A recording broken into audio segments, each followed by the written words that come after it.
When did you first get involved with C.O.P.E?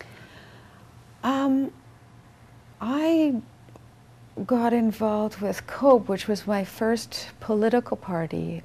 Despite being a Woodsworth, I'd never been involved with the NDP or any other political party. So I got involved with C.O.P.E around 1998, I think, or maybe a little sooner than that. I ran for them for Park Board in 1999. So that was your first political party involvement? Yes. And it's, you know, usually cities don't have political parties, but Vancouver has, C.O.P.E's been a party, the oldest party in Vancouver. It's been here for 40 years, and there are now 3 political parties in Vancouver. So in '78, when you came back, what did you get involved in then? I worked on the issue of wages for housework with single mothers at South Vancouver Neighborhood House, and a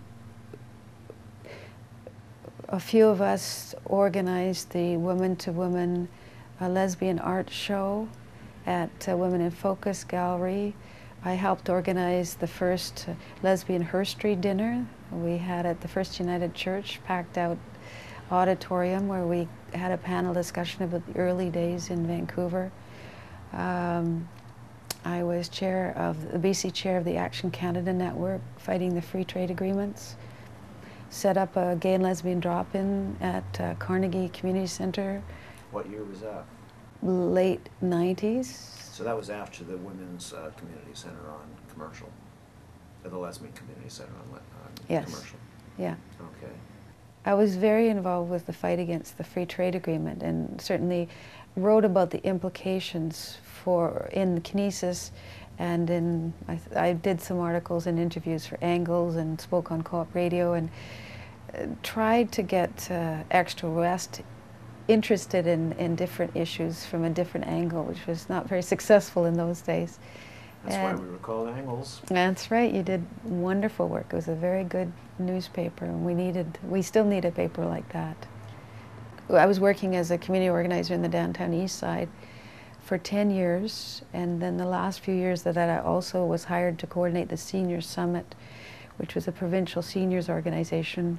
And during that time, I was one of the founders of the Generations Project to address the needs of older and aging LGBT community.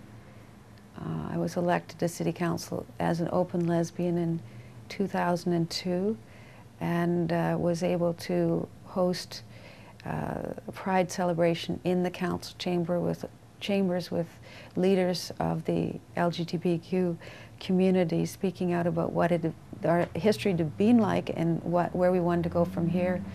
And I did that with Councillor Tim Stevenson, who was out gay man. That was in 2004?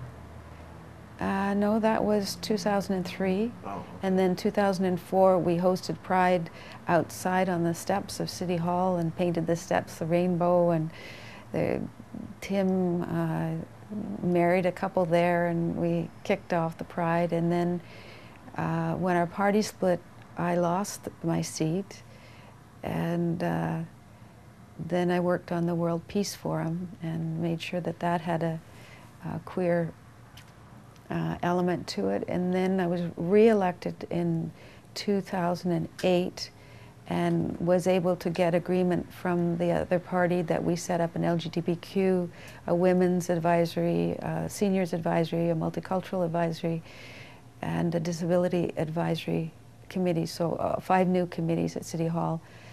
And I just recently, last week, was able to pass amendments to the city's new anti-harassment policy, which includes the words gender expression and gender identity, with protection of perceived sexual orientation or gender in the new City of Vancouver anti-harassment policy. So, and also last summer we organized a contingent in the Pride Parade that included the councillors, the mayor, the Vancouver Police Department, the Vancouver Fire Department, the Library and Parks Board, walking together saying no to homophobia. And we were all dressed in pink and had t-shirts and buttons and made a very powerful statement. I saw that. So that I was very pleased that I was able to use the power of our office to really advance our rights in this city. And we're just starting in the LGBTQ committee to work on the what we're planning for the 2010 summer. And as well, we're obviously supporting the setting up of the Pride House in Vancouver during the Olympics. You mentioned when our party split. You mean C.O.P.E. split? When Vision left C.O.P.E. You want to talk about that at all? Well, only to say that when Progressive Party split in two, you usually lose an election, and when you lose an election, all the work you've done around human rights, you lose those as well. And so by losing that, even though Tim Stevenson did maintain his seats, he wasn't able to advance the queer agenda at all. He wasn't able to get the MPA Council to agree to host Pride or to have a significant presence in the Pride March or to bring forward new legislation. So when I was elected back on, we had a progressive majority. I was able to get the LGBTQ committee set up, and we were able to once again move forward on the rights that I was able to get passed unanimously in council last week. And even though Tim wasn't there, I was the only one there, because it was a progressive majority, I was able to get unanimous support. So there's still a fairly good interaction on a lot of issues anyway between C.O.P.E. and Vision Vancouver. We had an agreement running into the 2008 election that C.O.P.E. would not run a mayor because we didn't want to split the vote, and that Vision's concession to C.O.P.E. is that they would leave a couple of seats open on council, so they wouldn't compete for the vote on those two seats, and that they would leave space on Parks Board and School Board so that we wouldn't split the vote in for any of those positions either. It was a concession. Obviously, C.O.P.E. was not able to run a full slate, but we were able to assure a progressive majority on council. You talked about working in the Downtown Eastside.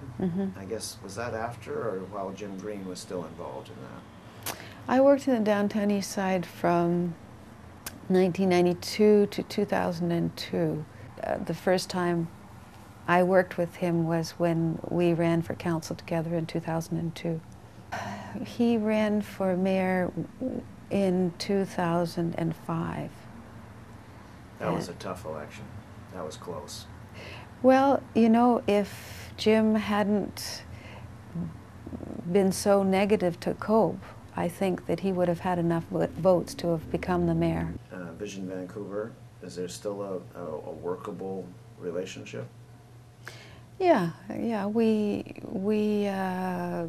vote together on the majority of issues, as we did through the past two councils. There are some things that we disagree on, and we are respectful in our differences, and we meet before council to explore any potential minefields that there might be and discuss how best to handle them, because we are, you know, we are a center-left coalition, and obviously we can do a lot of things if we work together, and if we start fighting each other, the MPA is just looking for a chance to rebuild, and that would not be good for the city. You spoke earlier about issues of housing for gay, lesbian seniors. What's happening with that? Well, I think that a lot of people have said that we need a new center, a queer center that's physically accessible and has more space and that can have more activities. So there's a group in the city that's working on that. My suggestion has been that we could use the model of bridge housing. I was chair of bridge housing and built bridge housing in the Downtown Eastside, and the model there was that we would rent the basement and the main floor to the Women's Centre, then have 3 floors of permanent housing and 1 floor of transition housing, and then the top is a rooftop garden and washers and dryers and meeting space. And I felt that if we set up a center with housing and above it, we could combine a number of things and make it economically feasible to build. So I'm hoping that as we proceed in the discussions, one of the contributors to the to the advancement of this idea is a developer. So I think that that's possible.